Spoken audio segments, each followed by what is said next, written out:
Assalamualaikum warahmatullahi wabarakatuh. Bismillahirrahmanirrahim. Alhamdulillahirabbil alamin wa bihi nasta'inu ala umuri dunya waddin. Wassalatu wassalamu ala asyrafil anbiya wal mursalin sayyidina Muhammadin wa ala alihi washabbihi ajmain, amma ba'd.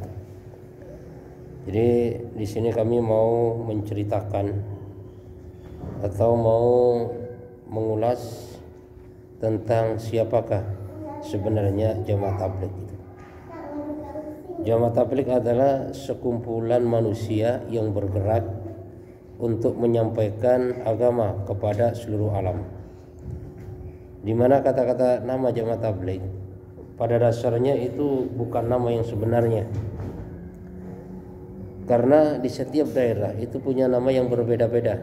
Ada yang mengatakan jamaah dakwah, ada yang mengatakan jamaah silaturahmi, ada yang mengatakan jamaah jenggot, ada yang mengatakan jamaah jaulah, ada yang mengatakan jamaah kompor. Jadi di setiap daerah itu dengan sebutan yang berbeda-beda. Dan yang jelas semua sebutan itu memang sesuai dengan apa yang ada dalam diri mereka. Kalau mereka disebut sebagai jamaah tabligh, memang kajian tabligh menyampaikan. Disebut sebagai jamaah dakwah, memang mereka kemana-mana berdakwah, meluangkan waktu dengan harta dan dirinya sendiri untuk agama Allah Subhanahu wa taala. Disebut jamaah kompor, memang kalau zaman dulu memang kerjanya berkompor. Disebut jamaah silaturahmi, memang udah biasa silaturahmi. Pendek kata, semua sebutan-sebutan yang diberikan oleh pada masyarakat pada dasarnya memang ada pada mereka. Ya, seperti istilahnya ada orang namanya si A, cuma dipanggil bakso. Kenapa? Karena dia biasa jualan bakso, biasa bergelut dengan bakso, maka wajar dianggap sebagai bakso. Itulah ibaratnya bahwasanya jamaah tabligh adalah suatu gerakan umat Islam yang memang gerakannya adalah seluruh dunia, gerakan global, bahkan sampai di ujung-ujung dunia pun di situ akan ketemu daripada yang namanya jamaah tabligh. Dan gerakannya satu gerakan. Gerakannya apa? Gerakannya memikirkan umat, bagaimana umat ini kembali kepada agama, umat ini kembali mengamalkan agama Allah Subhanahu wa taala. Mereka tidak bicara masalah perbedaan, tidak bicara masalah politik, tidak bicara masalah status sosial, tidak bicara masalah derma dan sebagainya. Yang dibicarakan hanya mengenalkan bagaimana manusia taat kepada Allah, manusia beriman kepada Allah, manusia mengamalkan perintah Allah Subhanahu wa taala dan sunnah daripada Rasulullah sallallahu alaihi wasallam. Maka kalau kita bicara masalah organisasi, makanya jamaah tabligh ini tidak ada satu organisasinya. Ya. Jadi organisasi itu bebas, bukan organisasi tapi terorganisir. Sehingga terorganisirnya dari mana? Mulai dari rumah sampai ke markas pusatnya. Dari rumah itu udah ada amalan. Apa amalannya? Dari setiap rumah jamaah tabligh itu ada yang namanya taklim harian, ada yang namanya musyawarah harian. Bersama siapa? Bersama anak dan istrinya.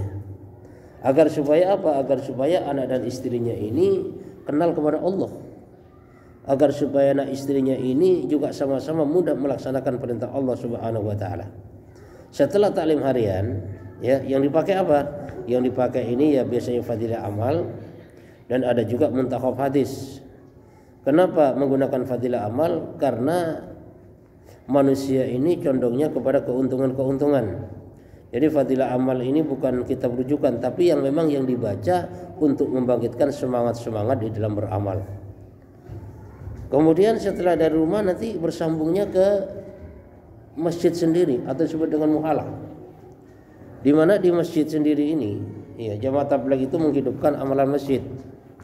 Apakah amalan masjid itu? Amalan masjid itu yang dulu dibuat oleh Rasulullah SAW. Ada yang namanya dakwah ilallah, ada yang namanya ta'lim wa ta'allum, ada yang namanya zikir ibadah, dan ada yang namanya khidmat. Ini amalan masjid yang dibuat di zaman Rasulullah SAW. Makanya jamaah tabligh ini membuat di masjid masing-masing. baik dia ada temannya maupun gak ada temannya. Dengan cara apa membuatnya? Yaitu dengan cara 45 amalan. Apa? Yang pertama, menghidupkan taklim masjid setiap hari, waktunya sama. Bisa juga dengan jamaah masjid. Kalau memang jamaah masjid ini gak ada yang mau, maka sendirian pun dibuat. Kemudian yang kedua, musyawarah harian. Musyawarah harian ini apa? Musyawarah harian ini adalah memikirkan umat, memikirkan sekeliling masjid, memikirkan daripada yang namanya kemakmuran masjid. Yang musyawarah harian bisa juga dilakukan dengan jamaah masjid, atau bahkan kalau memang nggak ada jamaah yang mau, di situ sendirian pun bisa, yaitu dengan taklim hari, pikir harian. Dan setelah itu yang ketiga ada yang namanya meluangkan waktu setiap hari selama 2,5 jam. Untuk apa? Untuk silaturahmi, mendatangi umat dari satu rumah ke rumah yang lain, ya. Dengan silaturahmi khusus kita bicara kebesaran Allah, bicara pentingnya agama, pentingnya akhirat, ya, pentingnya berjamaah dan sebagainya.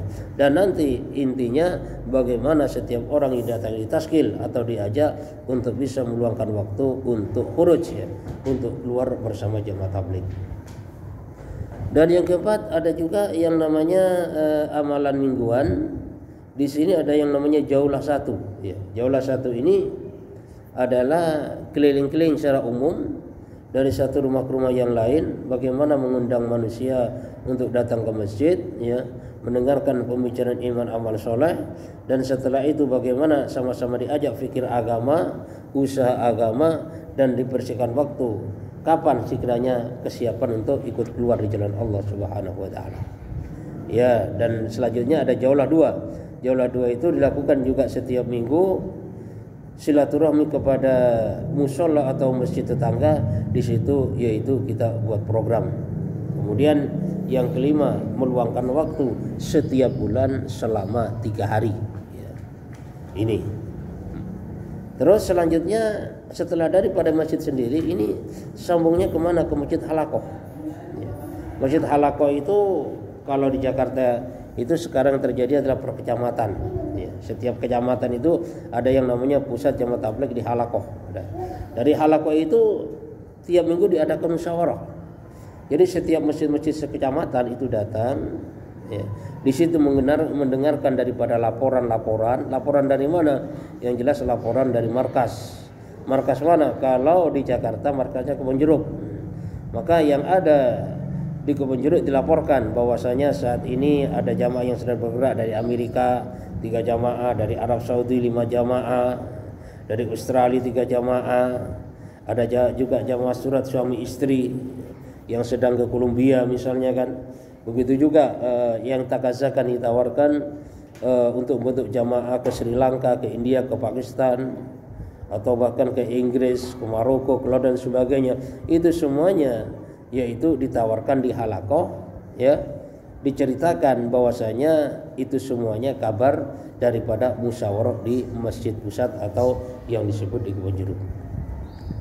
Nah, makanya setelah di masjid halakoh tadi kecamatan tadi musyawarah, maka di situ ditawarkan siapa yang mau keluar 3 hari, siapa yang mau keluar 40 hari, siapa mau keluar 4 bulan, bahkan siapa yang mau keluar setahun. Terus tawarkan juga dari jamaah yang sudah keluar kira-kira bagaimana kondisi keluarganya, siapa yang mau nengokin ke rumah si A, siapa yang silaturahmi ke rumah si B dan sebagainya. Artinya apa? Artinya di situ menengok keluarga yang ditinggalkan. Siapa yang menengok? Yang jelas istrinya, ya, bukan suami, kan istrinya menengok keluarga yang ditinggalkan. Lah, makanya kalau sudah ada kesiapan dia mau keluar 4 bulan 40 hari, maka di situ ditafakut ditanya kesiapannya. Kalau yang kerja bagaimana dengan kerjaannya, bagaimana surat izinnya, kalau yang dagang bagaimana dengan perdagangannya, terus kira-kira yang ditinggalkan untuk anak istrinya itu berapa, ya, agar supaya anak istrinya nggak terlantar, ya. Ditanya berapa yang ditinggalkan oleh anak istrinya dan juga berapa yang dibawa selama 4 bulan atau 40 hari. Lah, setelah lolos ditafakut ditanya daripada halaqah tadi, maka selanjutnya berangkat ke markas Indonesia atau markas Kebonjeruk. Nah, makanya di markas Kebonjeruk saya ditanya, ya, ditanya tentang kesiapannya juga. Sebegitu teliti nanyanya, ya. Kenapa? Karena jangan sampai nanti terjadi fitnah ya. Karena sudah dengan sistematis yang sangat bagus itu pun masih terjadi fitnah, jamaah tabligh meninggalkan keluarga, jamaah tabligh menterlantarkan keluarga dan sebagainya ya, masih disebut zalim dan gak bertanggung jawab, apalagi kalau sistemnya itu yaitu tidak sedetail mungkin. Jadi jamaah tabligh yang keluar baik 4 bulan 40 hari itu tidak ada ceritanya menterlantarkan keluarganya. Bahkan setelah keluar 4 bulan 40 hari ya, biasanya anak yang enggak sholat jadi sholat, istri yang enggak tutup aurat jadi tutup aurat. Bahkan anak istrinya ini berubah menjadi orang-orang yang taat kepada Allah Subhanahu wa taala. Kenapa? Karena keluarnya jamaah tabligh di jalan Allah Subhanahu wa taala pada dasarnya dalam rangka usaha apa? Usaha agama, agar supaya agama wujud di dalam dirinya, nanti setelah pulang wujud di dalam keluarganya, wujud di dalam lingkungannya, bahkan targetnya wujud di seluruh alam. Wassalamualaikum warahmatullahi wabarakatuh.